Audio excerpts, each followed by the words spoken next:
a good example of developing a terminal for freight and passenger is project in Lowell.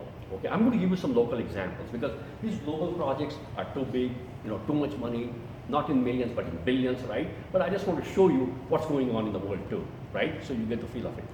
So anyway, going back to some of the projects in Massachusetts that I'm proud of, Lowell Station, for example, is a combination of MBTA service, commuter service, and freight. We wanted to separate freight from passenger, right? So we simplified the track layouts and built a station around it and parking garage behind it. Senator Tsongas was a big help to us in getting that funding.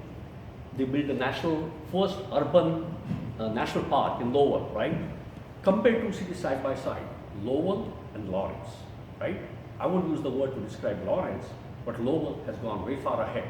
That national park attracts people, attracts visitors, right? We set up a trolley there with the help of National Park Service, right?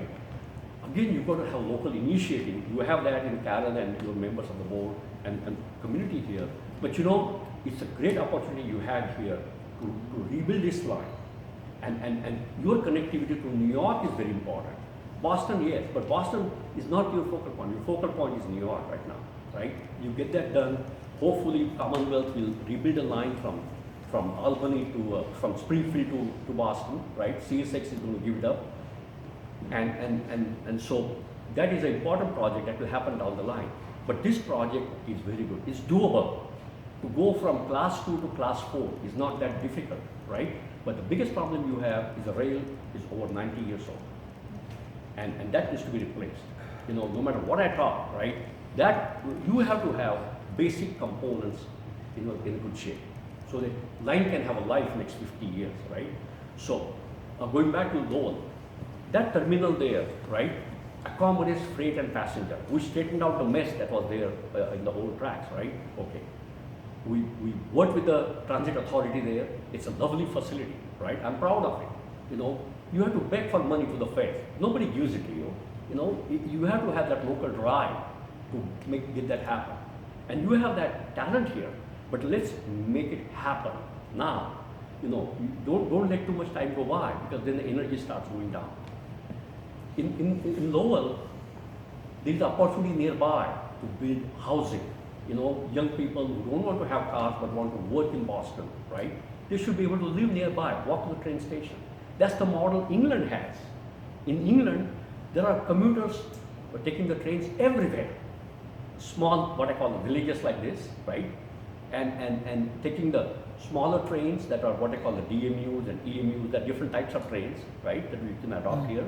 You don't have to have these huge trains like Amtrak, right? You need 4 or 5 car trains, that's what we have in Florida, right? That will serve the purpose of the commuters. You can add on. The rail train technology has advanced so much, right, that there are all kinds of varieties out there. And more importantly, many of these rail manufacturers are willing to finance the projects. They are willing to come in and say, okay, we will participate in the project for financing and we'll maintain those things for you, right? So there are various possibilities of contracting the work in getting things done, right? You've got good freight railroad operator here, which are anxious to operate the freight trains, right? Work with them. Don't create animosity between the freight and passenger. I don't believe in fights. I like to have partnering efforts. And I wrote the article, which I gave it to Carol. You've got to have partnering effort. They can dispatch the trains, they can maintain the trains. You don't need to have red hats and green hats, right? Make them proud of the fact that they're running a good high-speed passenger service, right?